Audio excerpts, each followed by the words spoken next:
안녕하세요. 교육거주 대표 김치입니다. 오늘은 지난 시간에 이어서 이제 땅을 구입하셨을 때 이제 지난 시간에는 옛집이 있는 경우, 그래서 그걸 철거를 하고 신축을 해야 되는 경우, 이번에는 이제 집이 없고 뭐 없는 땅, 그래서 뭐 그게 임야일 수도 있고요, 뭐 농지일 수도 있고, 그래서 그런 경우에는 토목공사를 해야 되기 때문에 토목공사에 대한 부분을 오늘은 설명드리도록 하겠습니다. 그리고 지난 시간 때 제가 그 한옥을 리모델링 할 것인가 아니면 이제 철거를 하고 신축을 할 것인가, 그런 고민들이 있는 분들에 대해서 제가 설명을 이제 영상을 이제 올린다고 했는데, 토목공사 영상 올린 이후에 제가 다음에는 그 영상을 올려드리도록 하겠습니다. 그럼 한번 보도록 하겠습니다. 오늘은 제가 전원주택 토목공사 종류와 특성, 뭐 특징이라고 해도 되겠고요. 특징이라고 하는 게 오히려 이제 뭐 나을 것 같네요. 특징에 대한 설명을 좀 드리겠습니다. 그리고 또 제가 전원주택이라고 말씀을 드린 거는, 저희들은 전원주택을 개발하는 회사가 아닙니다.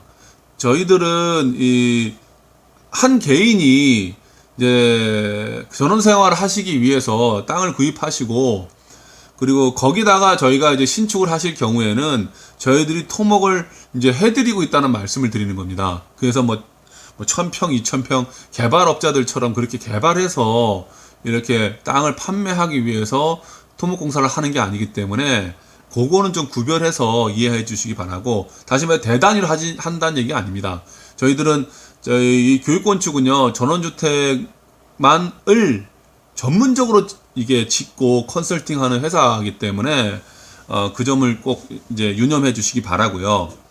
그러면 전원주택 토목공사 종류와 특징에 대해서 설명을 드리겠습니다. 일단은 그 종류는 옹벽이 있고요, 그 다음에 석축이 있고요, 전석이 있습니다. 각각의 그 특징들이 있어요. 그래서 그 특징들에 대해서 건축주님들이 오늘 사진을 통해서 보시고 이렇게 숙지해 두시고 이해해 두시면, 당신이 산 땅에 가장 적합한 그 토목공사의 방법이 뭔가를 이렇게 판단하시는 데 도움이 되실 거라고 봅니다. 그러면 제가 오늘은 그 세 가지의 그 종류의, 뭐 예를 들면 보강토도 있는데, 보강토는 큰 공사로 이렇게 하는 거기 때문에 또 전문 업체에게 의뢰하시는 게 맞을 것 같아서, 또 저희도 그렇게 시공하지 않아서 그렇게 따로 오늘은 뭐 보강토에 대한 얘기는 안 했습니다. 그래서 이제 오늘은 옹벽과 석축과 전석에 대해서만 제가 설명을 좀 드리도록 하고, 각각 서로 비교하면서 설명을 드릴게요. 자, 먼저 옹벽은요, 면적을 최소화할 수 있습니다. 그래서 땅 유지에 유리합니다. 이게 이따 사진을 보시면 잘 아실 수 있어요. 근데 석축은 면적이 넓어요. 석축 면적 자체가 한 1m, 석축 자체만 한 1m에서 뭐 80cm 이상이라고 보시면 되는데, 대개는요. 근데 이에 비해서는 옹벽은 이렇게 20cm 정도. 그러니까 말뚝이 이게 박혀 있으면 20cm만 옹벽이 차지하기 때문에 그 80cm를 차지하는 석축에 비해서는 땅 활용이 높다라는 거죠. 자, 그 다음에 전석은 요 중간쯤 됩니다. 전석이 뭐냐? 우리 사진을 통해서 이따 보여드릴 거니까 가고요. 비용을 보면 석축이 가장 저렴하다고 제가 써 있는데, 이건 발파석이라는 것을 가지고 얘기하는 겁니다. 돌이 각 지역에 돌들이 좀 있더라고요. 그래서 잘 모르지만 좀 안양석이라고 하면, 안양석은 자체가 비싸기 때문에, 예를 들면 그런 걸 얘기하는 것이 아니라, 제가 말씀드린 건 발파석을 기준으로 했을 때 한 12만원에서 15만원 선 하더라고요. 근데 이것도 지역에 따라 좀 달라요. 거리에 따라 다르기 때문에 이거를 딱 12만원이다 15만원이다 말씀 못 드려요. 이거보다 높을 수도 있고 저렴할 수도 있습니다. 다만 제가 그냥 일반적인 기준으로 봤을 때는 그 옹벽보다는 발파석의 경우 저렴합니다. 그 이유에 대해서도 그 사진을 통해서 설명을 드리고, 요 중간쯤 되는 게 또 전석이에요. 그 다음에 아무래도 옹벽은 직선으로 딱 쓰기 때문에 이 땅이 직선 모양에서 이제 보통을 하게 되고 유리하게 되고요. 또 이제 어떻게 보면은 땅의 하중을 많이 받는 그래서 땅의 높이가 높고 땅에 이제 한쪽 면이 땅으로 되어 있고 그거를 커버하는 경우는 될 수 있으면 안 하시는 게 좋습니다. 그러니까 이 작은 전원주택에서는 그래서 땅 모양이 어떤 직선에 좀 어울린다고 볼 수 있고요. 뭐 석축이 직선을 못 쌓는다는 얘기는 아닙니다. 근데 이제 땅이 전원주택지 같은 경우에는 이렇게 좀 꼬불꼬불 될 수도 있잖아요. 그런 모양에서는 또 석축이 어울린다는 말씀을 드리고, 전석 또한 직선으로 못 쌓거나 곡선으로 못 쌓는다는 게 아니라 직선도 쌓고 곡선도 다 쌉니다. 근데 땅 모양에 따라서 아까 또 면적을 차지하는 정도에 따라서 전석이 유리할 수도 있고 석축이 유리할 수도 있고 또 옹벽이 유리할 수도 있습니다. 더 나아가서 땅을 많이 차지하는데도 불구하고 어떻게 보면 그 석축을 할 수밖에 없는 상황도 있습니다. 그래서 오늘은 그런 것들을 이렇게 설명을 드리도록 하고요. 또 토목공사 시 터다지기나 우수강 공사를 해야 하는 경우, 또 그런 경우에 대한 오늘 설명을 좀 드릴 거고요. 유의사항에 대해서 설명을 드릴 겁니다. 그래서 일단은 지금은 이제 각각의 종류와 특성에 대해서 먼저 설명을 드리겠습니다. 자, 그러면 옹벽부터 설명을 드릴게요. 아내와 함께 추물에서 보면 여기 보면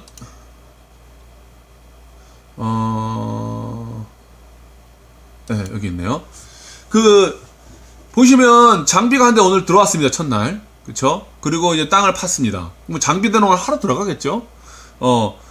그러면 여기 이제 보시면은 인부가 좀 보이시지 않습니까? 이 인부가 이제 이 가대를 대고 거푸집을 대고 그 다음에 철근을 놓고 있습니다.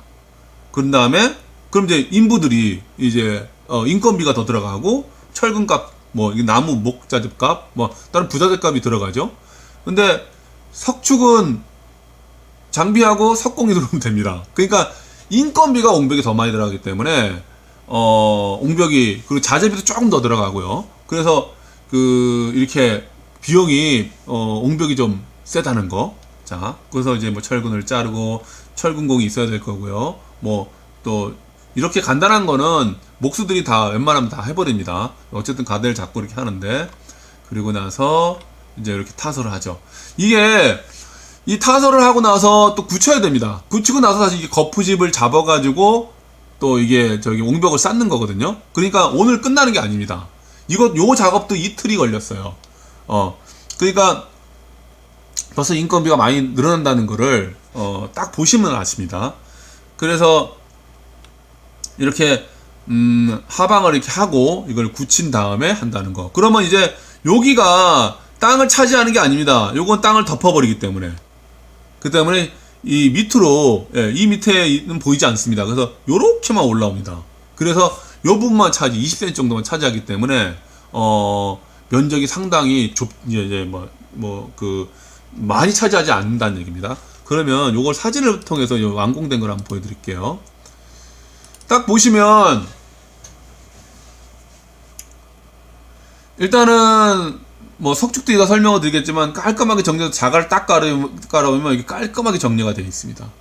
그리고 여기 폭이 20cm 밖에 되지 않습니다. 다시 말해서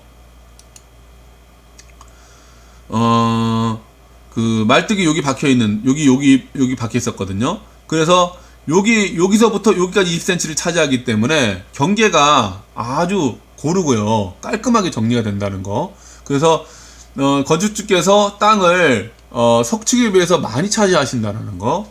그리고 이렇게 옹벽을 쌓아서 이렇게 했는데 옆에 땅과 딱 구별이 되죠. 나중에 이제 이 땅을 이렇게 옆에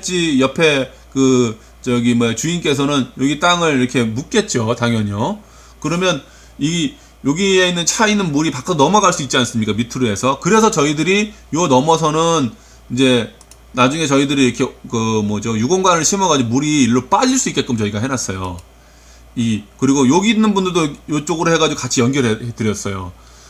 그림상은 안 나와 있지만 이런 것들이 이제 어떻게 보면 신축을 하는 저희들이 석축을, 요런 작은 석축을 해드렸을 때는 이렇게 미리 다 해드릴 수 있다라는 거죠. 그래서 아마 토목공사만 하시는 분들은 뭐 이런 것까지 다 해줄 수가 없어요. 왜냐하면 신축에 대한 평면이나 배치나 전에도 말씀드렸듯이 그 물이 어디로 빠져 어디로 들어가고 이거를 다 알고 하는 게 아니기 때문에요. 근데 신축을 하는 저희들의 입장에서는 그걸 알고 진행하기 때문에 이런 정도의 규모의 토목공사는 사실은 저희들이 하는 게 저희들 스스로 저희들이 유리하다고 한 것도 좀 이상할 수 있긴 하지만 실제로 그러다 보니까 이런 말씀을 좀 드립니다. 그래서 이 옹벽이 이런 특징을 가지고 있구나. 또 옹벽 위에는 이렇게 지금 여기다가 이제 와이어 메시 이런 담장도 하실 수 있고 하지만 목단장을 원하셔가지고 나중에 색칠도 하시고 하셔가지고 이렇게 놓고 원하는 기호별로 이렇게 담장도 하실 수 있습니다. 그런 또 유리한 장점이 있고요. 자, 그 다음에는 석축에 대한 설명을 좀 드릴게요. 석축은 조용한 기촌으로 가서 한번 보도록 하겠습니다.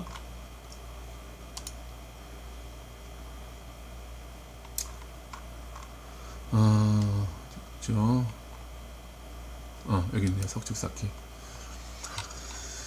자, 차가 들어오고요. 그 다음에 차에서 받아가지고 바로 쌓죠. 예. 아까 옹벽은 사실은 철근도 받아야 되고요. 또 목재도 이렇게 거푸집도 받아야 되고요. 그 다음에 레미콘도 또 받아야 되고요. 레미콘을 받는데 또 뭐가 필요하죠? 받고 펌프카로 넣어야 되죠.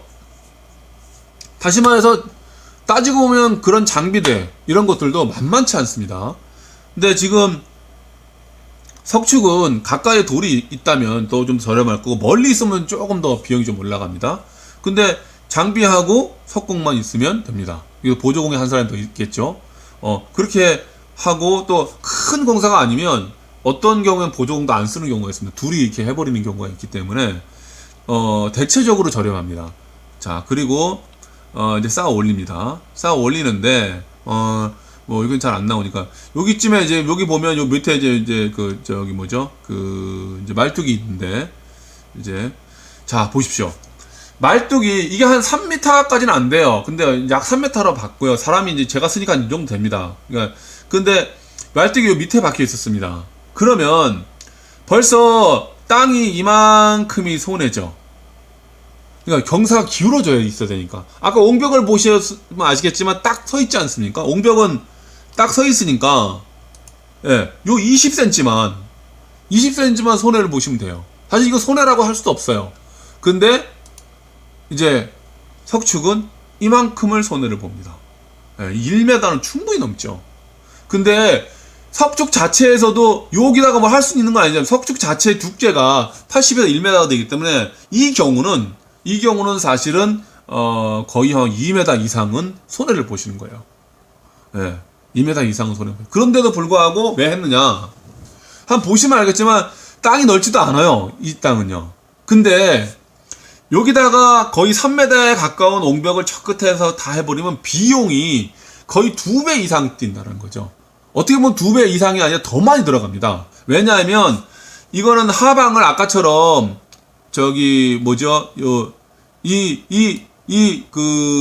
이제 아내와 함께 추물이랑 아까 하방의 폭을 보셨을 거예요. 이게 1m 20 정도 되는데 높이가 그런 정도의 하방을 했을 때 한 80cm 정도 하방을 놓는데 방석을요. 다시 한번 봐드릴게요. 이게 비교를 해야 되니까 제가 한번 봐드릴게요.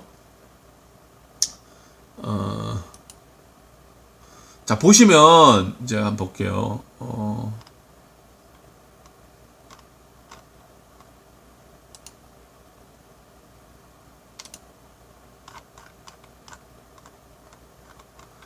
요 정도 1m 20 정도 할 때 요 정도 70cm 80cm 정도로 하방을 깝니다. 왜? 쓰러지면 안 되니까요. 벽이요. 그런데 아까처럼 3m 가가려 하려고 그러면 지대가 또 이게 경사져 있기 때문에 상당히 하방을 많이 해야 돼요. 그러면 공사비가 2배 이상이 훨씬 올라가 버립니다.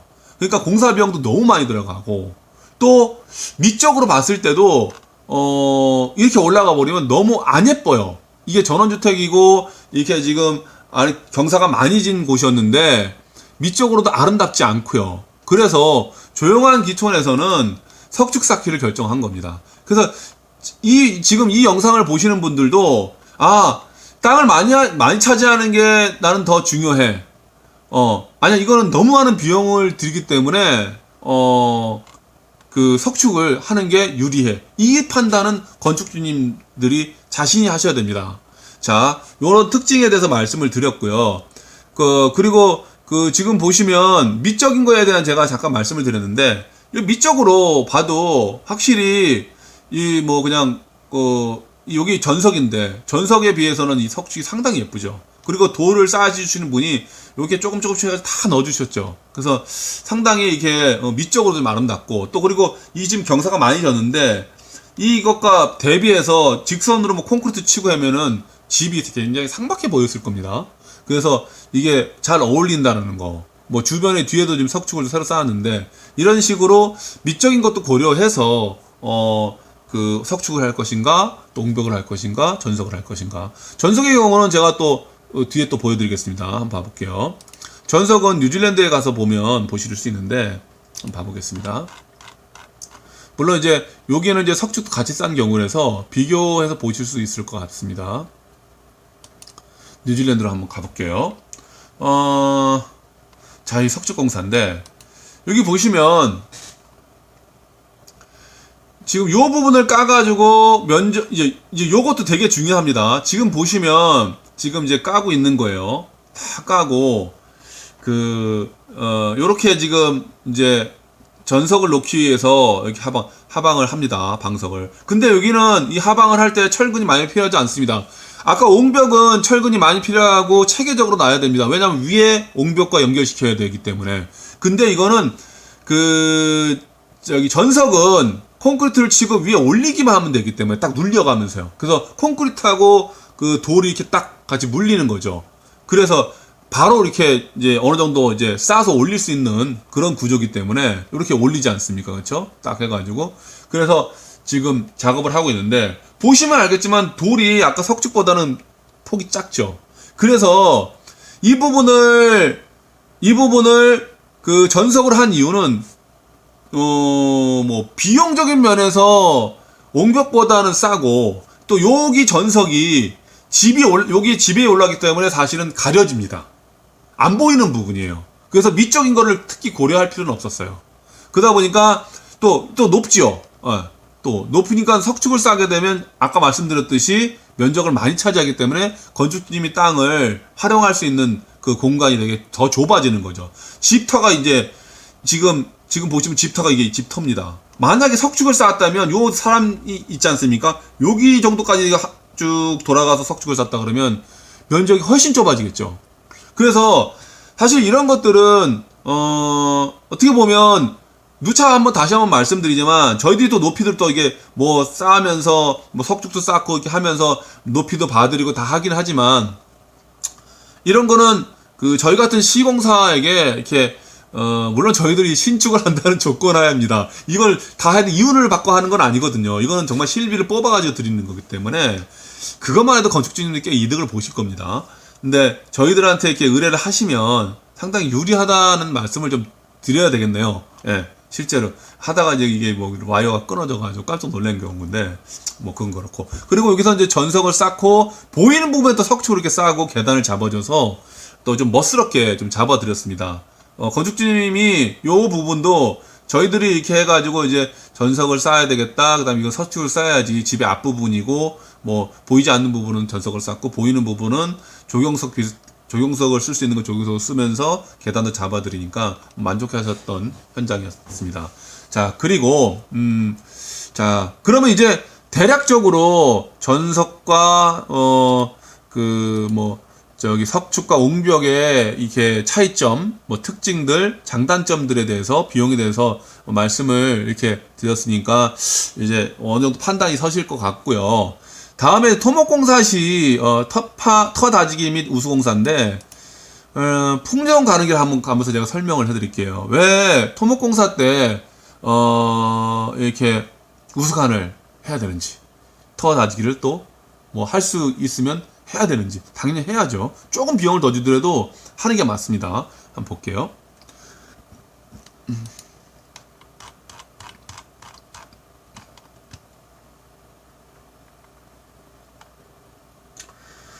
이게 현장들이 좀 있어가지고 제가 바로바로 못 찾으면 풍경 가는 게 있네요.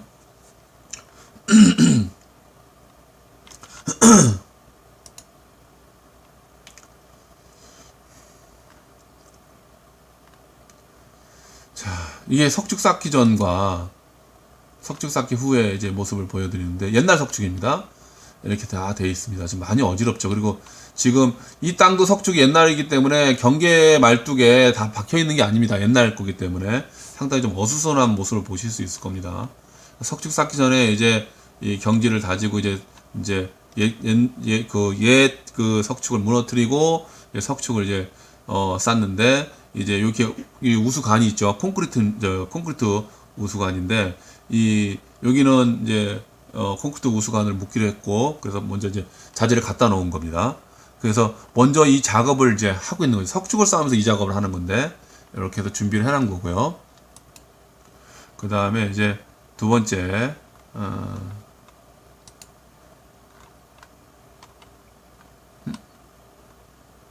이게, 넘어갔네요. 죄송합니다. 그래서 이제 석축 쌓기를 했는데, 자, 이렇게 해놓고 이틀에 이제 우수관을 이렇게 놓으면서 저희들이 석축을 쌓아 나갑니다. 왜냐하면 이거는 집이 요 포크레인 있는 자리에 쭉 이렇게 놓일 겁니다. 그러면 뒤에 산이 있죠. 비가 많이 오고 물이 많이 차면 이 안에 물이 갇혀지게 되니까 미리 해놔야 되는 겁니다. 나중에 하려고 그러면 사람이 들어가서 우수관을 다 묻어야 되는데 그 환장을 노리시죠. 그래서 이렇게 미리 해두셔야 됩니다. 이래서 겹치는 부분, 그러니까 그 미리 해두면 다음에 또 비용을 들여가지고 추가해서 비용을 들이는 그런 경우가 없어진다는 얘기를 드리는 겁니다. 그래서 항상 내가 집하고 뒤에 뭐 산이 있고 아무튼 뭐 뒤에 이제 뭐 경사가 있고 해서 거기 골이 생기면 석축을 미리 해두시는 석축을 하실 때 요렇게 그 우수관을 심어 놓으시면 상당히 좋다라는 거. 당연히 비용을 아끼는 겁니다. 비용을 아낄 뿐만이 아니라 솔직히 이렇게 미리 해두면 일이 이렇게 이제 나중에 이제 집 다져서 우수관하려고 그러면 하자도 많이 생기고 제 기능을 발휘하지 못합니다. 우수관이요. 그래서 항상 지금 보면 딱 깔끔하게 돼 있지 않습니까? 석축을 쌓으면서 같이 하니까. 그래서 이렇게 딱 시공을 해놓고 물이 빠지게끔 해놓고 하면 굉장히 안정적이잖아요. 그 다음에 빠지면서 석주공사 한 사람에게 이 평탄 작업을 하는 건 서비스로 해주는 겁니다. 그냥. 예. 그래서 이 평탄 작업이라는 게 그러면 우리 하고 나면 다 평탄 작업 하면 되지 않나? 그런 게 아니라 도면이 있어야 됩니다. 도면을 보고 석축도 쌓아야 되는 거고요. 그래서 이게 당연히 신축을 고려한 토목공사고 터 다지기인 거죠. 이렇게 딱 다져 깔끔하게 되어 있는 부분입니다. 그리고 건축직임에서 뒤에 있는 대나무를 조금 더 쳐달라 그래서 요걸 쳐가지고 석축공사하면서 상당히 이 건축직임은 이렇게 비용을 최소화하면서도 효과는 만점, 가성비라고 하죠. 이렇게 높이신 부분인데, 그래서 항상 오늘 이런 사진이나 그림을 보셨으니까 유념해 주시기 바라고요. 다음에 이게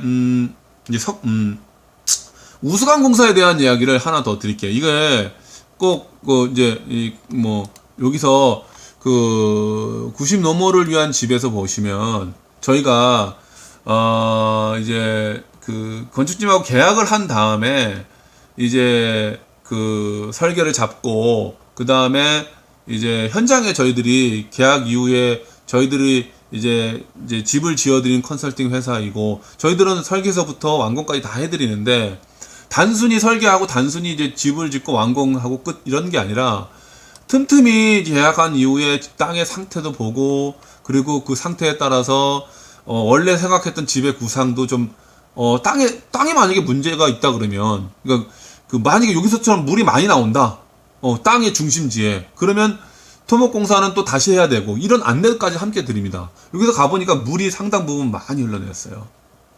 이게 집 안으로 이제 집터 안으로까지 이렇게 이제 이게 마당 쪽으로 막 물이 흘러내리죠. 엄청나게 물이 이렇게 흘러내리는 겁니다. 이게 지금 그날 비가 오게 아니라 그 비 온 다음 날 이렇게 가봤는데 물이 막 흘러내립니다. 집 안으로요. 그래서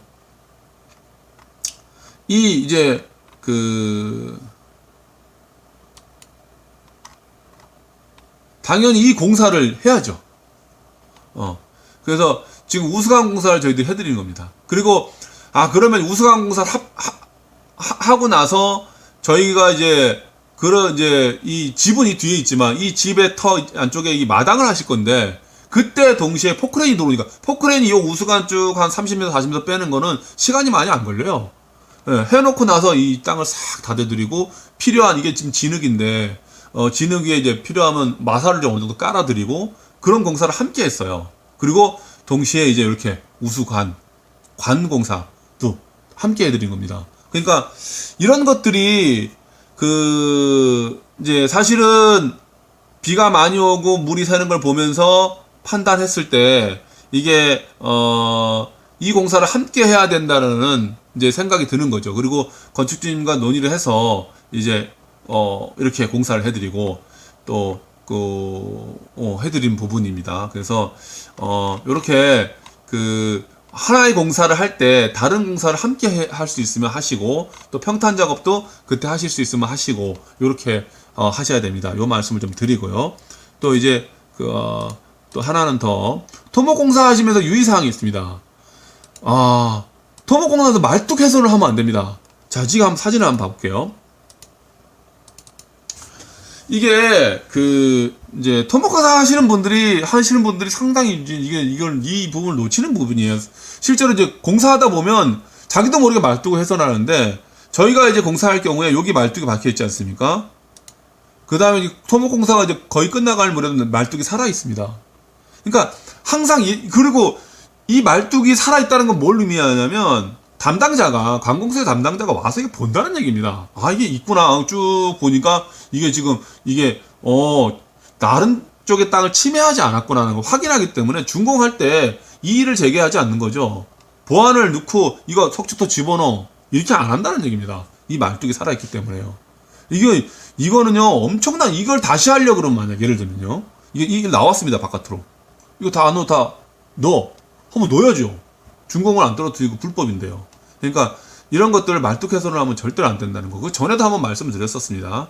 자, 두 번째가 또 한 가지 더 유의해야 할, 우오수관을 시공할 수 있도록 관을 심어 놓는다 이렇게 되어 있지 않습니까? 이거 한번 봐볼게요. 뉴질랜드로 다시 한번 가보겠습니다.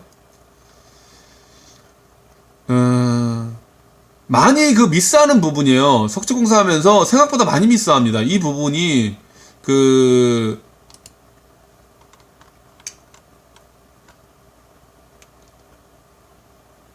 여기 사진에 있나 보네요. 죄송합니다. 근데 어디 여기 있네요.